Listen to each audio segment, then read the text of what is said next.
Thank you, and congratulations to J Street on bringing everyone together and hosting this conference. Your continued support was a factor in the success of Democrats in 2020.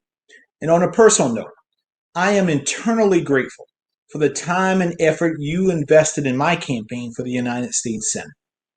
In our conversations last year, I came away energized and optimistic about where we can go when we can work together. Sit here today with even more hope for the new history we will make in the cycles ahead.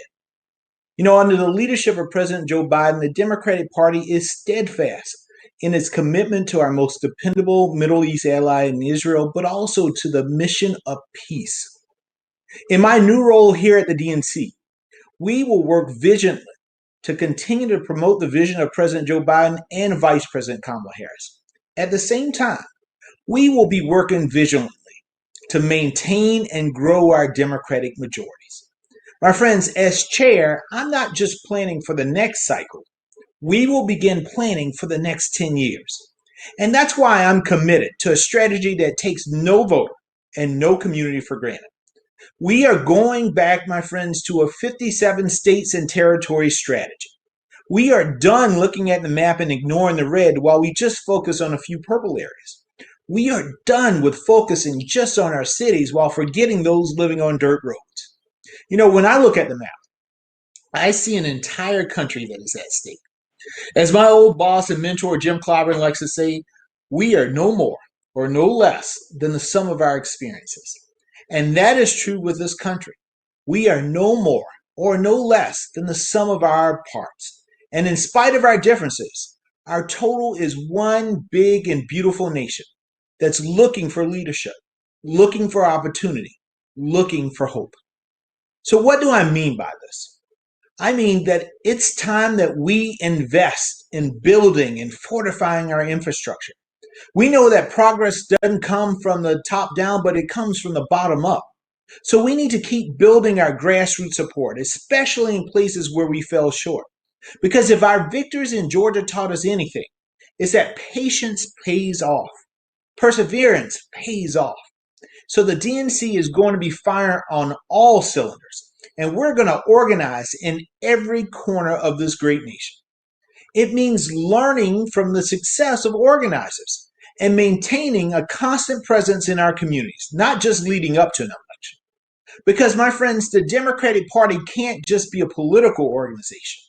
We have to be a community organization, addressing the everyday needs of people in this country.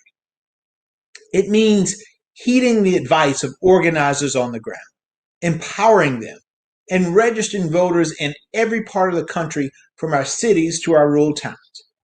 It means making sure that we are growing the number of Democrats elected to office at every level of government. And we are already hit the ground running because we need to be ready. 2022 is poking its head around the corner, my friends. We need to be ready to help defend Senate seats like Raphael Warnock's. We need to be ready to defend our House and our Senate majorities. We need to be ready to elect more Democrats to office than ever before. Your help means so much to us. It was critical. Your voice was critical in this last election. And we see the barriers that some are working tirelessly to erect, to make sure that the voices that are in this country, the diverse voices that are in this country, aren't heard. And that's what makes our work that much more important, my friends. In Dr. King's letter from a Birmingham jail, he once said, "We will repent in this generation, not merely for the hateful words and actions of the bad people, but for the appalling silence of the good people." It's time for the good people to be silent no more. It's time for the good people to speak up. It's time for the good people to stand up. This work is all about standing up, not being silent, and giving people hope.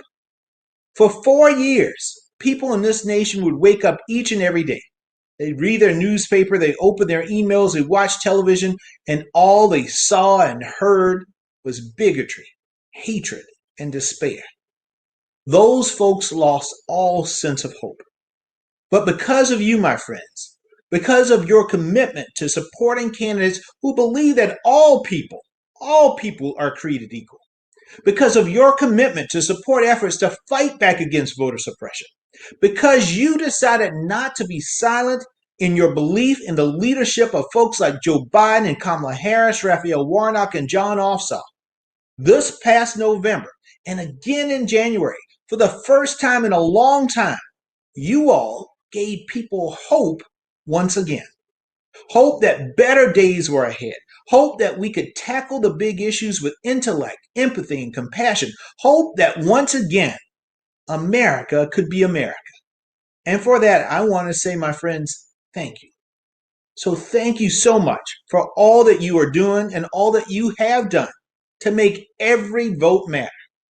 The DNC will continue to partner with you and to use every tool in the toolbox to fight Republicans' efforts to suppress or restrict voting access in this country.